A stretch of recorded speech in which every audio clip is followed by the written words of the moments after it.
kati gwe nina ku settinga bw'olaba ye neemuseeke erinnya tulifaanaganya yabadde tammanyi naye nga nze mumanyi kubanga munnange ate yabeera ku mpewo ffe tubeera eno mu kyalo teri atumanyi but regardless we move munnaye ate era yadde takisuubira nti tuyinza okusinkana but here we are. Promoter Mutyaba Shafik mumumanyi nammwe nkiwa abasinga mubadde mumuwulira ku zi radios ez'enjawulo ng'akuba amasimu so ngambye naye katuwayeemuko ate naye abeeko byatugamba ogamba otya yendi sebo ogamba otya kabulaza omanyi kasanda bawali fiki awo tuba ba Luganda abaddala sigamba munnange ndi wano tolina tabu yonna nange nsanyusa okusanga bulijjo bwoti bwofaanana bwenti kati nga bw'oyogera ku ssimu nga si bw'oyogera wano anti kakati ebiseera ebisinga tubeeramu ebintu bino tubirina engeri gye tubibulandingamu ogenda kunsanga nga ndi mu kiti kirala nnyo oyinza okunsanga mu bbala nga ndi muntu mulala nonsanga ku mulimu nga ndi muntu mulala nonsanga nompulira ku ssimu ate nga ndi muntu mulala so ekintu kino oba olina okubaako engeri gy'okibulandingamu gy'ogenda okukitwalizaamu ya esebo kakati omulimu guno ogw'okuba amasimu ku zi radio ne ku TV gw'ogutandika otya ebyaddala olugendo olwo luwanvu kuba wentandika okukubulira ne gye lwatandikira tuyinza okuvaawo koosenkya funza ebyaddala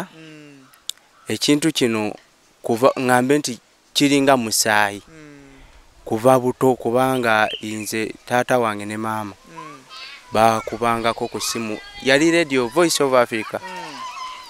naye nga bakubako ne batuwa ne tusoma eddiini era nasomanga nnyo eddiini nga nsomako nembeerako okwo kugamba radio nenjagala nga nkyali muto kati twatuuka awo nagenda otuuka mu P7 natuukira mu senior 1 waawo ebyaddala nali sirina ssimu naye ebiseera ebyo twabanga n'obusimu bumapensa webuti kati akasimu ako nga ka maama naye nga nkazoganya nkamubbako nengenda ku Facebook jukira ebiseera ebyo twabanga na ku zero Facebook sebo nga ninayo akawunti nga ngendako no requesting ennyimba notandika mpola mpola nga kasimu kamubbako zero Facebook ekyali ekyakola ate ekyaliwo ebintu bijja bikyuka ogenda okulaba bikyuse tekyaliwo kugambye ffe oli yakusindikiranga n'ekifaananyi ng'ekigambo kijja foto n'olowooza nti oba kuwandikidde kiwandikire naye nga kusindikidde ekifaananyi tokiraba oli ku zero Facebook naye nga tubeerako n'oyiya kakasimu ka maama nga kubeerako n'okuba ku radio mpola mpola ku senior 1 nyendandika nga nkuba in fact nga neddoboozi kakyali nga wenkuba balowooza ndi mwana nkale nga bamanyi ndi muwala naye nengenda bwentyo nga tandika mpola mpola ekintu nekitandika bwentyo so watandikira ku requestinga nnyimba ku Facebook page za radios ne TV eza radio nga jukira wali erinnya lyange libayo mba ninayo account ya kati ekyo mukikola mutya ogenda n'ofuna muzifuna mutya kubanga kyemmanyi muzirayikinga ogenda n'olayikinga page ya radio gundi TV gundi kati kiri bwe kiti gwogenda n'onoonya TV oba radio station n'olayikinga page yayo which means buli post ogenda wali mu Facebook no searchinga busachinzi ne bazireeta kati no manyi otya nti eno yentuufu era ebaako following ey'amaanyi n'omanyi ogoberera wali ebaako following ey'amaanyi no likinga which means buli post eriko following ey'amaanyi era oba ogenda kumanya kubanga kiri bwe kiti n'ogamba nti nno eri fake wenteekayo obubaka bwange nenzira wali nenninda n'otabusoma mba nina okunoonyereza ensonga lwaki tewabusomye ate nga nabutadde message zabadde nnyingi eyo yetaasomeddwa era mba mmanya kwabo abataddeyo mba mbalaba mba nteekwa okuwulirako nti at least osomyeko abasatu awo manya nti ndi ku kituufu enkya mba nina okukeerako ogenda ogiteekayo just now nga nze nasomye dda esebo So notification wali oba ofuna banfu esobola obutakuleetera wali notification tebataddeyo naye gojja buzi wano scrolling just now yakagiteekayo babaako essaawa ze bapostingirako ebintu bino radio station esinga babaako n'abantu nga yakola ogwo gwa kupostinga kati gwokwata obudde radio station eyo ba TV station kwepostingira kyekimu ate neeno mu masimu kati nze oyinza okumpulira ku leediyo eno ku budde buno nga wayiseewo eddakiika emu n'okyusa ate n'osanga ewalala which means mba mmanyi obudde ate nga obw'amasimu ate nga togenda kundeka nga nina kubanga ndi ku mulamwa which means oba saawa 7:3 ndi kweno ate ku saawa 7:35 ogenda kunsanga walala. Naye kakati ekintu ekyo mukikola mutya? Shafik oyagala kuŋŋamba nti oba owuliriza kubanga ebiseera ebisinga ekibakubya amasimu ng'oggyeko ekyokusaba ennyimba nga bw'otera okukola wadde ne bw'oba oteesa ku mulamwa osobola okuguteesaako naye era toweerabirawo okuyisaawo ka tiimu Santos ke ekyo kyo bwe kiri naye ebyo byonna nga bikyali awo kati for example bw'oba oteesa ku mulamwa ogira otya obeerako ku radio kuno n'owuliriza oba gwofa gakuba ebyaddala mba ku mulamwa n'okusinga ate gwe obedda aliko otya kubanga nze mba nkimanyi nti saawa 7:3 ogenda kuleeta omulamwa nze nzije nteekeko nguwulirize bulungi ngenda okukuba essimu okuteesa ng'omulamwa nguwulidde bulungi n'okusinga gwe obedda aliko. So gwe omulimu ogwo okukwata programming ya zi radio weebale nnyo naye mutwe ekyogwo ogukwata zi radio ezo zonna anti kati olaba ne TV kali kabanga singa era weesanga radio 3 ziyina ekintu kyekimu ku budde obwo kati ekibiseera ebimu kibaawo n'osanga nga oluusi zirina ekintu kyekimu at the same time naye oba ogenda tirisikwasaganyako ngeeza 2 which means bw'ova kweno ng'omaze oteesaawo ogenda kyusizaawo ogende wa ewalala nawe osobola omulamu ogusanga esebo. Okay. So kakodyo ki akali mu kukuba essimu n'eyitamu wano kubanga nze mpulira nnyo bakomplaininga Santos bayitamu nnyo abo ba tiimu Santos ke promote Mutyaba Shafik ayitamu nnyo abamu ne batuuka n'okulowooza nti oba eno ba presenter mu studio mu babeera mu radios enamba zammwe bazisavinga nti ezaabali bagaano zikwata ne bakwatamu ez'abano. Kati ekyo kibuuzo ky'obuuziza sigwasoso kibuuza nze bangi abankubira essimu nagamba naye Mutyaba nedda mwe muteekwa kubanga balina yammwe gye babateerawo wali ebbali batasoma ku mpewo mwe ne muyita kweri ate ne bagikwata naye ekyo tekiriyo nange we nali ntandika ebintu bino nasooka n'enkirowooza neŋŋamba naye nedda kwa buli kaseera mpuliro naye yange teyitamu naye teuba kulimba nti nno waliwo essimu gwe gy'olina oyitirako okube ziri essimu bazizimbira muli radio ezisinga which means tolina ngeri simu ndala gy'ogenda kuyitirako akuteekeyo ogenda kyolina okukola kulemerako kasi tolemera ku ssimu eyo n'ogiremerako ekyo nsiba nkibagamba abasinga okuneebuuzaako kulemerako era abalemedde kakubira nagamba ebyaddala Mutyaba waŋŋamba era nalemerako naye kati ntuuseewo lemerako okuba essimu olwaleero neegaana enkya tozikiza giddemu enkya ogikuba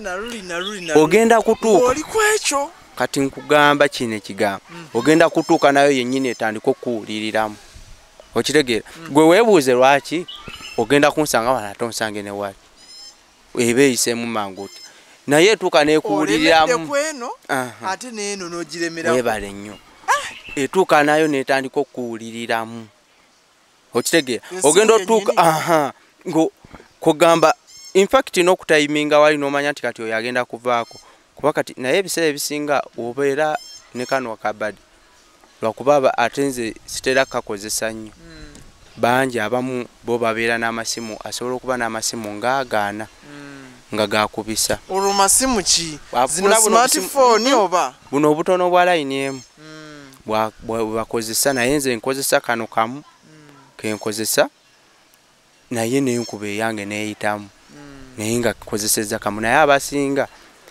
kuba waliwo gosobola okukwata ngo amukwatidde ku Airtel ngeze nakutukako ogenda okuwulira nga wakutte ku MTN era gwosanzeeko ne weebuuza kikoze ati ebiseera ebisinga babeera n'amasimu asobola okuba n'obusimu nga buna bwe ne weebuuza omusajja nga nakuba ennamba yeebale nnyo which means era oba olina okumuwulira naye oba olina kulemezaamu kubeera ng'olemerako kweyo ensongayo. So smartphone teziyisaamu simu ku radio na TV? Ziyisaamu, sigamba nti teziyisaamu naye zikaluubizibwa. Anti togenda kujjako speed bino biba bya speed. Olina okugira speed ojjayo boteekayo kati smartphone eyinza obutakikola. Kyobula nga nje ojja kunsanga nga njagala nnyo akasimu akatonyo singa enno. Okitegeera. Kubanga kayisaamu kakikubira ddala. Banna otuwadde nno emboozi promoter Mutyaba Shafik. So okwatagano kya ne Santos ke era lwaki gwoliko yekka? Santos ono ebyaddala lugendo luwanvu yajja ku saluuni kusala nviiri nedda ebyaddala tuludde kubanga nze sigwe nasookerako promoting nina abayimbi be na promotingiranga music ba Lioke Uganda ba Machine Gun ba baza nicho zenibekyo yenyini nayera nakatera musobola kuba basasula ebyaddala kyobola banga bakolanga mutima gwa ggwanga ebiseera ebisinga kyobola nga nagamba nti okusinga kanzire nnyo ku Santos n'ekintu ekyaffe kye tubrandinga ogenda kugenda omuyimbi ajje batukubira nagamba nti agenda kukola ki kuweya time okole ki okuba omusabira oluyimbi naye ogenda okubibalamu nga ogenda kukomekereza tolina kyofunyeemu naye obanga webrandingidde ekintu kyo nobanga okyejjiddeyo obo wali eri eba mmere ya leero naye kati tubala nnyo n'emmere y'enkya ogenda kulaba nga nti ndi nnyo ku Santos naye mbala nnyo emmere y'enkya sebala nnyo ya leero nnyinza ogirya neggwawo enkya nesifuna Santos kati nagenda obbibalamu nga kanzire nnyo ku muntu omu oba oli awo n'oli osobola okujja era mbakolera n'ojja ngeze kuba connection nze nzirina n'ogamba nti nteerayo oluyimba ku radio bweti ne bweti nendikuteerayo nti nkonectingako ono n'ono ne mukonectingako oba kulusaba nalwo nsobola okulusaba wali era nenkukolera omulimu gwo nga bw'ogwagala naye nga tekijjaawo kuba kiri nti maini yange eri wano kuba nina kyembala awali emmere y'enkya eno eba ya leero naye ngenda kugirya naye nga mbala n'ey'enkya. Abayimbi be wakolerako tebakuwa ya time? Abayimbi be nakolera abamu bampanga abamu ng'akusuubiza n'atakuwa naye nga just era bibaawo munaye oluusi nga tolina kyakukola n'okireka bulesi. Airtime ono banaefe airtime nga tusumbu nze gwolaba wano Shafik airtime ansumbuwa airtime ono akuba ku radio mwe mumujjawa. Okay fine nsobola okitegeera nti radio ezimu oba ne TV ezimu ezina zino essimu ezaffe eza bulijjo 07 biki nti osobola okukozesa eddakiika naye ndowooza waliwo kodi ezimu ng'eddakiika tezikola ziri eza noti nyeemu nnya zikozesa eddakiika ezo okubako sekendi 5 ne bakusala 1000 ekyo kibuzo kyombuuziza waliwo n'abalala bakimbuuza aka naye gwe Mutyaba mufuniramuwo mumujjawa omanyi era abamu bagamba abamu nti radio mwe zibawa ya time mukube ku radio naye teri radio gyogenda kusanga egenda kuwa ya time kuba bw'oba ng'oyingidde mu kintu ng'okyagala oba olina okukiteekamu togenda kujja ofune mu kintu nga tokitaddeemu olina okusooka okuyiwawo omubiri which means nti ogenda kuteekamu airtime nga wo naye nga mu maaso ogenda kufuna ekisava. Okwata sente zo nozijja mu nsawo ne weegulira airtime ne data owange. Ngenda kukola omulimu ojja ogulabe ogusiime, which means enkya atojja kujja okola ki ompa akasinga kaawo ng'omaze okulaba omulimu gwange gwenkoze guli gutya mulungi. Naye bw'ona agamba nti togenda kuteekamu olwo banaakumanya batya nti okola omulimu bwe gutyo omulungi?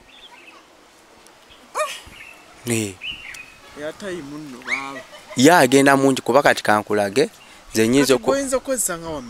olunaku nze oluusi ansalako obusazi neŋŋamba kankite buti olwaleero lugenze lutyo, naye nga nsobola okuba olunaku airtime wa mitwalo ejja n'agwa wali, emitwalo 2 n'agwa wali, naye neweekomako kati kyenkozeeko kikola ki kimala.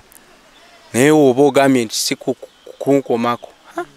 airtime aba agenda mungi nnyo, kyolina omumanya. N'emitwalo 5 giggwawo osobola ogikuba ng'ogambye nti kati kuzoganya giggwawo ne giggwa wali. Ng'olwo n'ofa ki? Oba olya linnya tufunamu ebintu bingi. Ettutumu ofuna ettutumu, ofuna emikwano, kubanga kati ku budde buno era nange singa oba oli awo tumumanyi, singa ate nange sandikumanyiza oba oli awo nti ofunamu emikwano emingi n'ofuna ettutumu n'akasente oba oli awo wadde sente nga kavaawo. Ate kati ojja funa kampuni ejje kusayininga egambe nze njagala kukola ki kubanga onnangira bulangizi nti buli lwokuba essimu kampuni gundi ogiyiseewo nga ngiyisaawo mba njiranga. Tojja kufuna obuzibu ne bapresenta ebiseera ebisinga ako kaba kalango nanti omuntu buli lwawulira nti buli lwokuba oteese ku mulamu oba osaba akayimba ofundikira oyisizzaawo kampuni yo oba oli awo kiba kaluubiriza naye osobola okukiyiya nga naye yennyini tekimukaluubiriza ate nga naawe okiyisizzaawo mu magezi. Kati ondaba nga weŋŋamba nze promota Mutyaba Shafik ekitabi amatimu Santos tekiŋŋaanira kwongerako ndi wano kwafula ndani saloon. Okitegeera oli tekisobola kumukola ki tekirina we kimunyigira kuba njogedde binkwatako. Kiri nsobola okukireeta nti ngeze nti promota Mutyaba Shafik ekitabi ama ndi wano oba oli awo nyinza okuba siriiwo naye nga nkiyisaawo mu magezi nga tekimunyiziza ate nga okiyisizzaawo towoneka. Omulimu guno wagusomera wa? Sikugusoma ani agukuyigiriza naye nga gulimuko ku bwongo ebyaddala kutetenkanya. Omanyi buli woolwa mu kintu otuuka n'okuguka nomanya nti kati wano ngenda kunyiga ine epensa ofune kino. Kati embeera bwetyo otuuka n'okimanyira n'oba nga oyongeramu obudyusi obw'enjawulo. So bw'oba toli mu kkuba amasimu obeera kwafula ndani? Mbeera kwafula ndani abantu ng'obasala nga mbasala ogenda kunsanga nga siri kwafula ndani osange ku Light Empire Records studio gyeri e Kampala eri side zeeyo masana.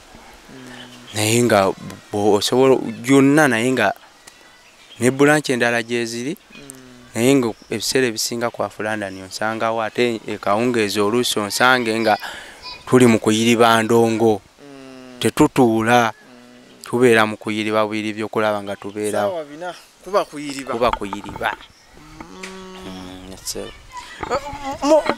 Wayogedde wali ku kyokuba n'enkwatagana ne bapresenta. Oyinamu bapresenta ku radio ne TV nga mikwano gyo nga bakutegeera ku kisukka kukuba essimu ku radio? Oba oli awo era kijja wakuba nti mu kutandika oli osobola okuba nga abadde takumanyi nnyo naye buli wokuba ennyo mu pulogulaamu ye ne kimuleetera okukumanya. Oba oli awo ne musisinkana n'omukwano ne gukola ki ne gusukkawo n'akutegeera nnyo. Bwekityo bwe kiri muganda. Mpulira nno nammwe mulina ebibiina simanyi mweyita batya tuli bimukola za association kati gwoli waye sibitegeera bibiina mpulira bingi katende bulwani biki ekituufu ebibiina ebyo byojja ebiri bingi naye nze nganze nyinza okuba sibikkiririzaamu kubanga oba oli awo abamu babikola nga balina akasente ke babala in fact bankubirako ne ku ssimu nga baagala nyingi nga nsobola okwebulandingira ekintu ekyange ku bwange nga tonyingiza mu kubanga ne wemba siriimu era tekiŋŋaana kukola ki kuba ku leediyo naye oluusi bali bo babalina akasente ke babala oba oli awo simanyi nnyo gye bakajja naye baba balina ebigendererwa byabwe ate nze besitasobola kukola siina era tosuubira kugenda mu tuli bumu ogenda kunsangayo abakuba simu nze gundi ekindi simanyi gundi bwa association bweti ngamba bannaye kati n'abakubi b'essimu nabo balina ebibiina ebibagatta era nze ekibiina kyoyinza ngambye nti okunsangamu nti kibiina kyabapromota kulaba ndongo mugenda kugitegeka mutya kusaasanya music w'abayimbi ebyo byoyinza okunsangamu naye ebyo sibikkiririzaamu nnyo nze nganze ntegeera yange. Okay, kale emboozi tunaagyongerako kasita obukodyo obutubuulidde naffe abaagala okukuba essimu ku radio ne ku TV. Noza nange ntandika okukuba essimu togenda kumpaayo 5 awo ngiteekeko eya time bannaye Shafik is my name seke kampeeyo wano nange ekizike nkiteekeko eya time nange nfune kulinnya muntegeereko mumpe ku mirimu bannange sente zimbuze ndi mwavu kati kyogenda okukola kubanga bannange mu butuufu ebyaddala kyogenda okukola oleyo n'akasimu kali naye kamu kanammala era oba ojja kamu era kamala kubanga era nina kamu naye obudde obwo naabufuna obunyiganziremu nnyige oba ojja nga ndaba mukiteekamu okunyiikira kungi oba oli awo kuba studio lines ezo zibeera bize okuyisaamu si kyangu kituufu kyoyogedde naddala emisana wano ng'abantu bonna bakola ki batunula ekiro wali oyinza oga nti oba abamu baabeera kati ate kankulage n'ekiro era jjaamu abeera ku ssimu kubanga waliwo era abagira nga bo bakola kiro nga tebagenda kubanga beebale ekiro gogirabaawo naye boyi n'ekiro era yako jjaamu okugiyisaamu lutalo nalwo lutalo naye kati ezalojjo zisinga okukalubobeza TV zonna zezimu yonna jjaamu abeerako zonna kisinziira kati kyolina omumanyi buli bawuliriza buli radio abawuliriza ababaako abangi nejjaamu okweyongera kuba togenda kusanga eri ng'eri nga terina abawuliriza abangi era gavumenti egenda kukalubiriza era ebyo erina okukwanguyira naye bw'omanyira nti kati eno radio y'amaanyi awo mu kuyisa wamu essimu kiba kizibu nnyo otegeerera amaanyi abawuliriza kwe bali awo omanyira kale okujjako ng'olina byeyagala okutugamba tukuwagire mu bizinensi zo ng'oyisaawo kyoyisaawo ebyaddala mpozi abayimbi abali eyo nga muba muli eyo mugamba twandiyagadde okukola ki okwegatta kubanga eno branding gye tuli mu kuzimbawo tegenda kuba nti eri ku muyimbi omu Santos just to brandinga kintu nti n'abayimbi bajjemu in fact waliwo n'ekibiina kyetu bakayita big talent Santos teyakyogeddeko eno eri yugi talent sorry yugi talent eyo gyekiri kibiina kyaffe muyimbi oli eyo oyagala kutwegattako osobola okunoonyaako nga tukusayininga webale nnyo studio weeri osobola okukola oluyimba ku kagundi ngeze si ku sente nnyingi bino ebintu bye tuli mu kuzimba tetuli mugamba nti no tugenda kuba nti ffe tufunamu wabula ebiseera ebisinga ogenda n'obitunulamu nga bambi waliyo omwana ali wansi eno agenda okubulwa emitwalo 3 agagenda okugenda mu studio benneneko alikodinga oluyimba naye otubanga tutaddewoko alikodinga oluyimba mu studio ennene ekyo njese kyakugeza kubanga era togenda bisangayo naye osobola okuyiya nti ngeze ofunye akasente k'amasannyalaze ne tukulikodinga oluyimba ate nga lulungi kuba ba producer abakabi era tubayina gye bali ba Ed Vibes Kabejja yakola Kabejja yafulumya ennyimba yawe z'amaanyi kati tuba nabo bonna which means bw'obanga ozze n'otwegattako tuba omanyi kati kankulage Fik ensi gye tulimu tuliwo kuwalampira ku munno gwe kweyalawo eddaala oli munawalampireko wawalampirako which means bwatuuka waggulu asobola okunogera ekibala n'ofuna gwasigadde wansi nyinza okuba nga nze omukisa gwange si gwa leero naye nga waliwo oli nga ye agenda kugufuna leero bw'abanga ze n'atwegattako oyinza okulaba nga afuuse ow'amaanyi ate n'asitula ffe so ebintu bino tetulowooza nnyo nti tulowooza kyaleero tulowooza nnyo ne maaso byebintu bye tuzimba tobola nga tugezaako okukola amatabi ag'enjawulo okuzimba ekintu kyaffe nga kyamaanyi esebo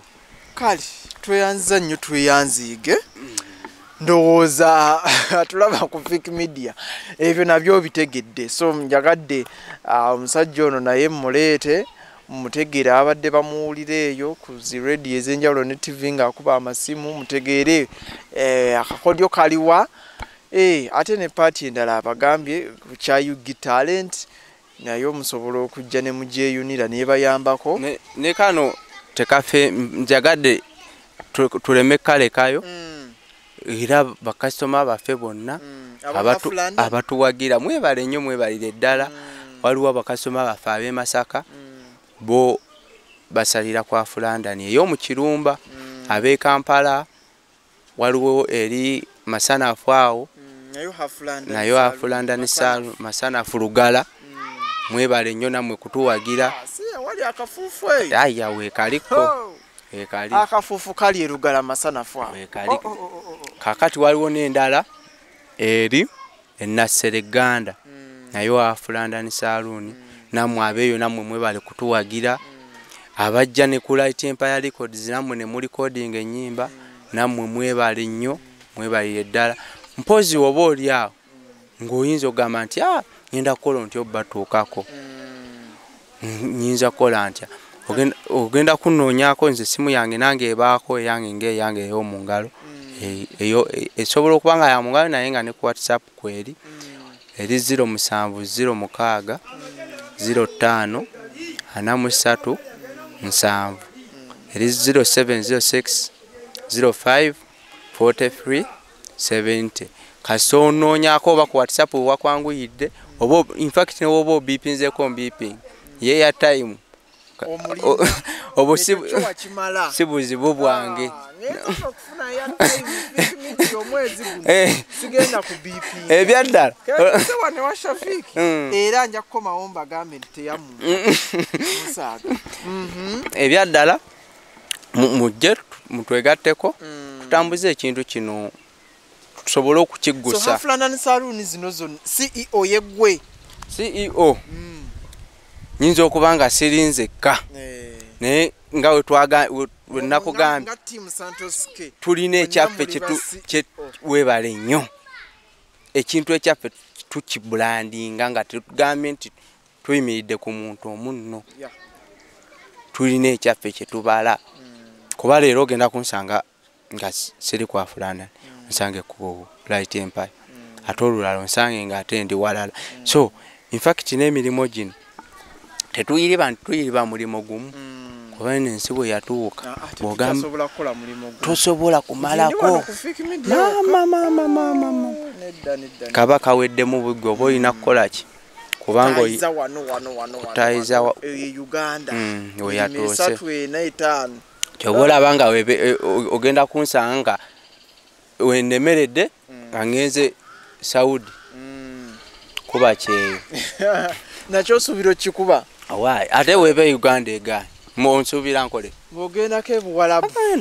wala kuba kadde ate mba nakola ki si byangu na but anyway regardless we move kali atakumira mpeera abankumire kanve mu kirumba wana ate ngende nkwasaganye nange ebirala yeah that's life.